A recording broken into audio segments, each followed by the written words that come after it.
ദശ ശനി ദശ. ഈശ്വരൻ എനിക്കൊരു പുസ്തകം തന്നു, ഈണമില്ലാത്തൊരു കവിത പോലെ. അതിൽ വരകളില്ലായിരുന്നു. ഇതെന്താ ജി, നിന്റെ കവിതാലാപനമാണോ ആദ്യത്തെ പരിപാടി? എൻ്റെ ദൈവമേ, ഇത് കവിതയായിരുന്ന. ഞാൻ വിചാരിച്ച അജി ഏതാണ്ട് പത്രം വായിക്കണമെന്ന്. ഇങ്ങനെയാണടാ അജി കവിത എഴുതണത്? അതെന്താ ബാബു, കവിത ഇങ്ങനെ എഴുതാവൂ എന്ന് ആർക്കെങ്കിലും പറയാൻ പറ്റുമോ? അങ്ങനെ പറഞ്ഞു കൊടുക്കൻ്റെ ചേച്ചി. ബാക്കി കൂടെ കേൾക്കൻ. എഴുതണോ, വരയ്ക്കണോ, കീറിയെറിയണോ, ഏതും എനിക്കറിയില്ല. കറുപ്പോ നീലയോ കടും ചുവപ്പോ നിറം, ഏതും എനിക്കറിയില്ല. ഒന്നും അറിയാൻ പാടില്ലെങ്കിൽ പിന്നെ നീ എന്തിനാണ് കവിത എഴുതാൻ പോണത്? നിനക്ക് വെറുതെ ഇരുന്നാ പോരായിരുന്ന? ഇങ്ങനെയാണെങ്കിൽ ഞാൻ കവിത വായിക്കില്ല കേട്ടോ. അജി, അറിയാൻ വേണ്ടി ചോദിക്കുകയാണ്. ഇത് നീളത്തിലെഴുതിയാൽ കഥ, മുറിച്ച് എഴുതിയാൽ കവിത എന്നാണോ? ഇത് ആർക്കെങ്കിലും ഒന്ന് ചൊല്ലാൻ കഴിയൂ? എല്ലാ കവിതകളും പദ്യത്തിൽ തന്നെ വേണമെന്നില്ല. ഗദ്യത്തിലും വൃത്തമില്ലാതെയൊക്കെ കവിതകൾ എഴുതാവല്ലോ. പക്ഷേ അതിൽ കവിത ഉണ്ടാകണം. ഇത് വായി വന്നത് കോതക്ക് പാട്ട് എന്ന് പറഞ്ഞ പോലെയാണ് ട്ടാ. ശുദ്ധ തോന്നിയാസം എന്നാണോ ബാബു പറയുന്നത്? കവിതയെ തോന്നിയാക്ഷരങ്ങൾ എന്ന് പറയാറുണ്ട് സാറേ. ഇത് തോന്നിയാക്ഷരങ്ങളെന്നല്ല, ശുദ്ധ അസംബന്ധം എന്നാ ഇവർ പറയുന്നത്. എന്നാൽ ഞാനൊരു സത്യം പറയട്ടെ, ഇതെൻ്റെ കവിതയല്ല, ടാഗോറിൻ്റെ ഒരു കവിതയുടെ മലയാള പരിഭാഷയാണ്. ഓ, എനിക്ക് അപ്പോഴേ തോന്നിയായിരുന്നട്ടാ അജി വേറെ ആരുടെ കവിത അടിച്ചു മാറ്റുകയാണെന്ന്. അല്ലാതെ ഇങ്ങനെയൊക്കെ എഴുതാൻ ഇവന് പറ്റുവാ?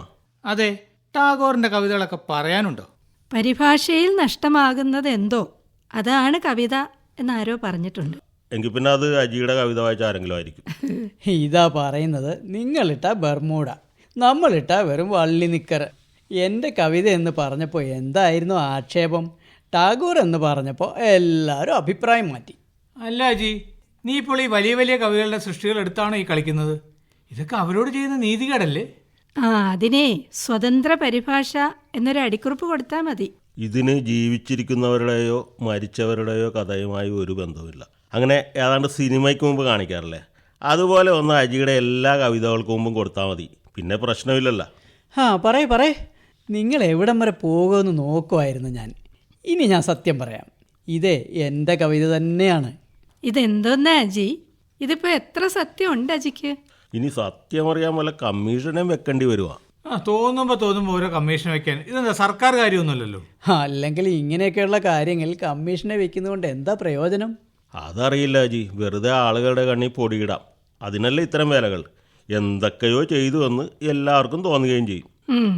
അപ്പോൾ കവിത അജിയുടെ തന്നെയോ എന്നറിയാൻ ഒരു കമ്മീഷനെ വെക്കാം. തൽക്കാലം ആർക്കും പരാതിയില്ലല്ലോ. അതിൻ്റെ ഒന്നും ആവശ്യമില്ല, കവിത എൻ്റേത് തന്നെ. ബാക്കി കൂടി വായിക്കട്ടെ ഞാൻ. ഇനിയും ഞങ്ങളെ കൊല്ലാക്കൊല ചെയ്യണോ അജി? അതെ, വേണോ അജി? ദശ ശനി ദശ.